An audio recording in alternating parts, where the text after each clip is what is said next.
Hi friends, মেঘলা ফ্যাশনে আপনাদের সবাইকে স্বাগত। আজকে আমি দেখাবো কুর্তিতে কিভাবে হাতা লাগাতে হয়। প্রথমে হাতাটা আমি দু ভাঁজ করে নিলাম, নেওয়ার পর ঠিক মাঝখানে একটা কাট করে দিলাম। দেওয়ার পর হাতাটা সোজা করে নেব। এরপরে কুর্তির সাইডে মোহরার কাছে একটু সাইডটা সেলাই খুলে নিতে হবে। নেওয়ার পর দু সাইডে আমি খুলে নিয়েছি। নেওয়ার পর এবারে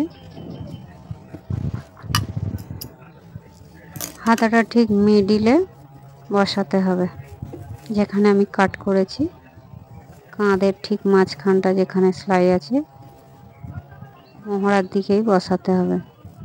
এই যে সেলাইটা আছে ওটাকে এবারে ঠিক মিডিলে বসিয়ে পুরোটা আমি এবারে মেপে দেখে নেব কতটা আমার কম বেশি হচ্ছে। মোটামুটি পুরো মেকআপ হয়ে গেছে। এবার আমি ওই জায়গা থেকে ধার থেকে পুরোটা আমি ধরে নেব। নেওয়ার পর এবার ওখান থেকে আমি ধার দিয়ে সুন্দর করে একটি সেলাই দিয়ে দেব। ঠিক মিডিলে যেখানে কাট করে নিয়েছি ওইখানে কাঁধে সেলাইটা পড়বে।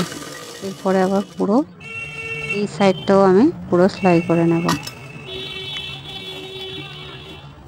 তো প্রায় আমার সেলাই কমপ্লিট, পুরোটাই আমার মেকআপ হয়ে গেছে। হয়ে গেল আমার সেলাই। কত সুন্দর ফিনিশিং ভাবে সেলাইটা হয়েছে। এইভাবে হাতাটা লাগাতে হয়। এবার আমি কি করব, ডাবল সেলাই দিয়ে দেবো। একটু নিচে থেকে যেখানে সেলাই দিলাম তার একটু নিচে থেকে আরেকটা সেলাই দিয়ে নিয়েছি। এইভাবে আমি দুটো হাতা কমপ্লিট করে নেব।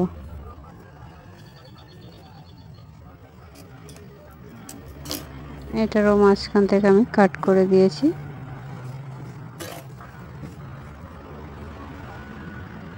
যেহেতু ওটাকে আমি মেপে নিয়েছিলাম, আমার পারফেক্ট ধার থেকে হয়েছে পুরোটাই, এটা মাপলাম না, পুরোটাই লাগিয়ে দিলাম। এক সাইড থেকে ধরে এইভাবে লাগাতে হয়। নিচটাকে দেখে নেবেন কতটা কাপড় রাখবেন। শুধু হাফ ইঞ্চি মতো কাপড় রাখলেই যথেষ্ট, ওর থেকে বেশি রাখতে হয় না, তাহলে হাতটা একটু ছোট হয়ে যেতে পারে। এইভাবে দেখে দেখে পুরোটা সেলাই করে নেবেন। আমার হাতটাও কমপ্লিট হয়ে গেছে। এটাতেও ডাবল সেলাই দিয়ে নিলাম। নেওয়ার পর এবারে জামাটাকে উল্টে নিয়ে তারপরে এবারে আমার ফিটিং সেলাই দেব। প্রথমে একটা ধার থেকে রানিং সেলাই দিয়ে নেব, তারপরে ফিটিং মাপটা নেব।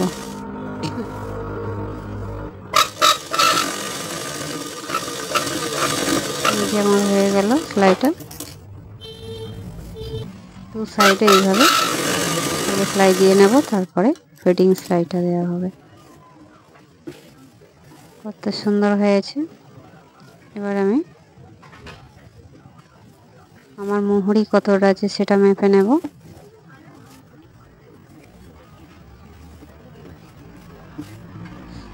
কত সুন্দর ফিটিংসটা হয়েছে দেখুন।